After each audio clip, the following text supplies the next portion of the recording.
of what could happen in a post-9/11 world. My own position is that, I think we're heading for destruction right now, as it is.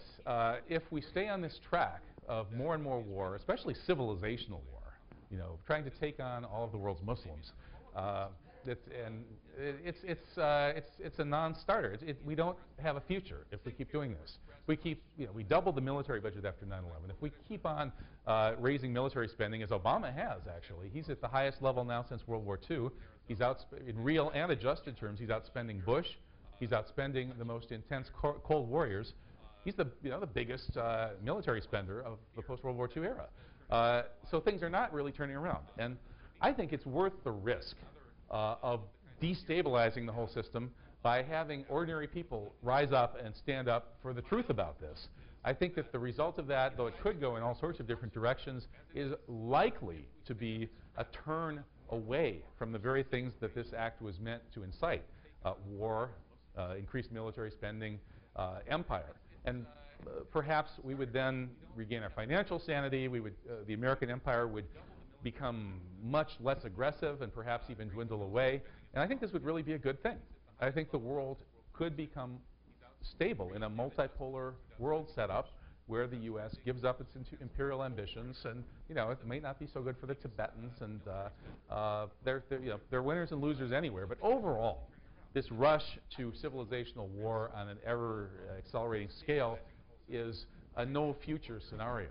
So destabilizing the situation with 9/11 truth, I think, would be a positive step. And as it's ordinary people who figured this out, who have the courage and the audacity and the heart to pull this off, and they're taking on the whole power structure, which is afraid of this kind of change. I think that this would really be a boon to the whole idea of democratic participation in governance, which is sort of a big part of the idea that our nation is founded on. Overall, would raise the esteem in which the U.S. is regarded by the whole world, and certainly the Muslim world, which it's at the floor right now. And I think it would be up very, very high if we were able to take back our country through 9/11 truth, or even just revealing the truth would show that we're a pretty amazing country. In fact, a lot of my Muslim friends are kind of amazed that I can stand around and say things like this and survive, which they couldn't do in a parallel situation in their own countries. So take this one step further and actually win on this issue, and we could really teach the world a useful lesson, not in the military sense, but in the spiritual and ethical sense.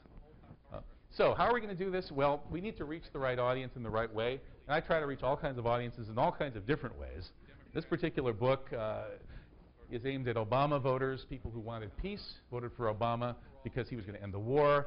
It's interesting that he's a dark-skinned guy with a Muslim father. His middle name's Hussein. His last name sounds like Osama. In all of these ways, people who voted for him, I think, were stepping outside the brainwashed war on terror paradigm. People voted for the peace candidate once again, as they voted for peace in 2006. Once again, they've been disappointed. They voted to end torture, close Guantanamo. They rejected the war on terror at least a subliminal level. These are the people we need to reach and motivate and educate, help them take the next step. And so that's why I produced this book, designed for them, test marketed on real Obama voters who were not pro 9/11 truth. I tweaked it. First, guinea pigs started reading it. This is too harsh on Obama. He's the Messiah. I can't read this. So I went back and tweaked it, and after everything, it doesn't look so good what Obama's doing in his first few months, I would add. But perhaps he doesn't really want to do this. Perhaps he would really like to expose the truth and stop the war and save the Constitution if we stand up and make it, that sort of thing. And my guinea pigs, my Obama voter guinea pigs, like that. And so now I was able to get them nodding along to Chapter 1 and Chapter 2 and Chapter 3. And then when they get to some of the hardcore stuff about 9/11 and so on, they've been nodding so long that their minds are open, and they could maybe, actually maybe this Building 7 thing is kind of strange. And so my guinea pigs ended up loving the book and being essentially not in disagreement with it when they were done. And that was really my goal. It's pretty hardcore, and yet I could get ordinary Obama voters to assent to the arguments. So that's this book's effort. Next slide. And I think that whether we can educate the ordinary Obama supporters enough and motivate them enough will determine whether or not we end up with a Barry Obusha in the history books, or if Obama were forced by a real uprising to change course in a positive way, he could go down in history as among our greatest presidents. Next. So far, he's still accelerating the war on terror. We have 40,000 more troops now in Iraq and Afghanistan combined than ever under Bush. The Afghan quagmire is getting deeper all the time, and they're surging more and more people into it. They're keeping troops in Iraq forever. There are no real plans for an actual pullout, despite appearances. These detainees continue to have no rights. They can't even close Guantanamo. That was actually torpedoed by Obama's chief of staff, Rahm Emanuel, who was one of the bad guys in that administration, as well as being a probable Israeli Mossad agent, but maybe not the worst. He may not be a neocon, but he certainly is linked to the Israeli Mossad, and the evidence for that is in my book, citing Wayne Madsen's reports about how he was fired by President Clinton, basically for working for Israeli intelligence. He's just one example of the many people around Obama who are not really people of change.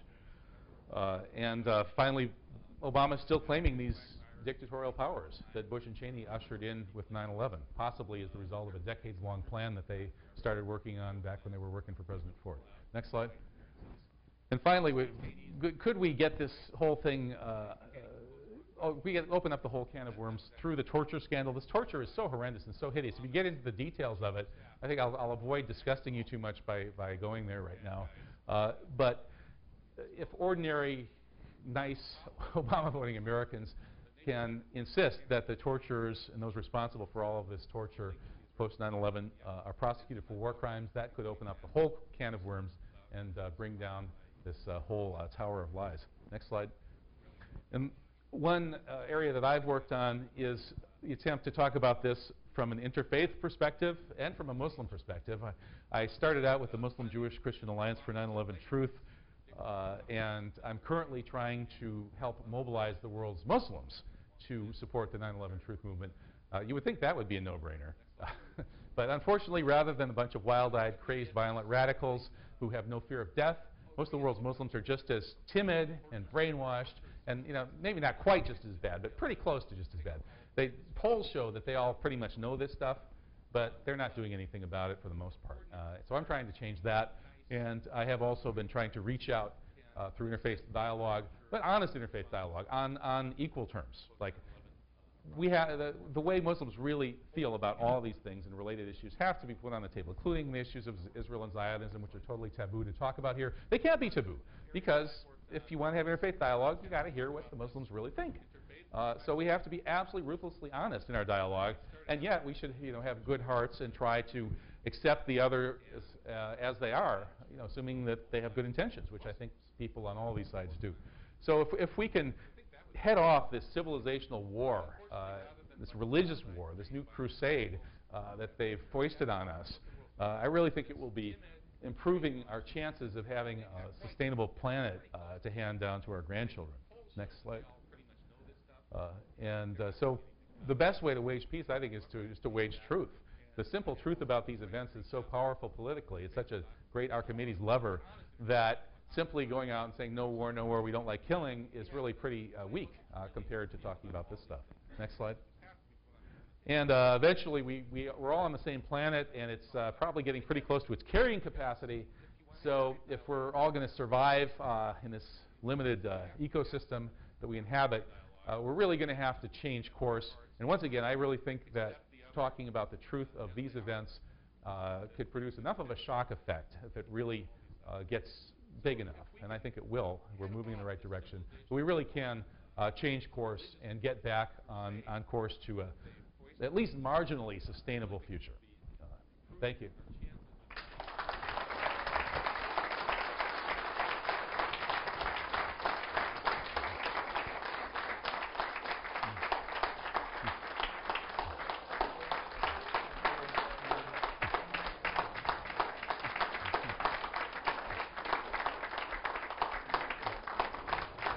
Thank you very much.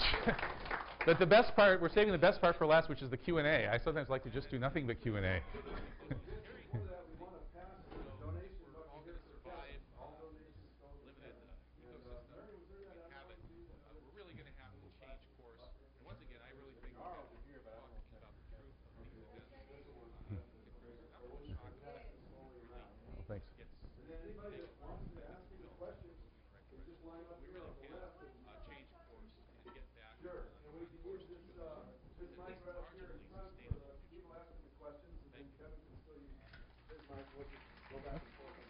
sounds good.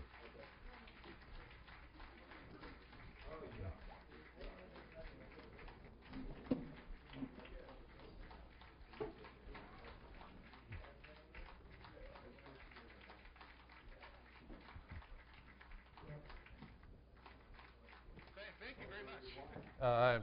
Yeah, the line's over here if anybody has a question. Okay. My question is a two-part question. I guess I have seen a YouTube video where a lot of witnesses, firemen and others, and were witnesses of 9/11 have, through various circumstances. Oh, yeah. Sorry.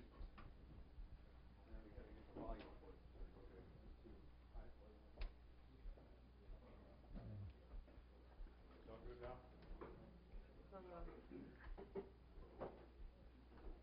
Okay? Yeah. Okay. Yeah, the question is two-part. I have heard, because I've seen a YouTube video about 9/11 witnesses mysteriously committing suicide, being killed in accidents, robberies, etc. They're astronomically, it seems, passing away. So Really? I was wondering if you could address that. And the second part of the question was that you mentioned professors that stand up for this are typically losing their jobs. What about Stephen Jones? Has he lost his job? I had heard that he had. Can you elaborate on that? Sure. Well, as far as the 9/11 witnesses passing away, one way that that's happening is through the people dying from World Trade Center dust. And you know, one of the saddest cases is Jeanette McKinley, who is a wonderful woman, an artist from Oakland, who provided the World Trade Center dust for Stephen Jones to analyze. Apparently now has a brain tumor, and we're praying for her to recover.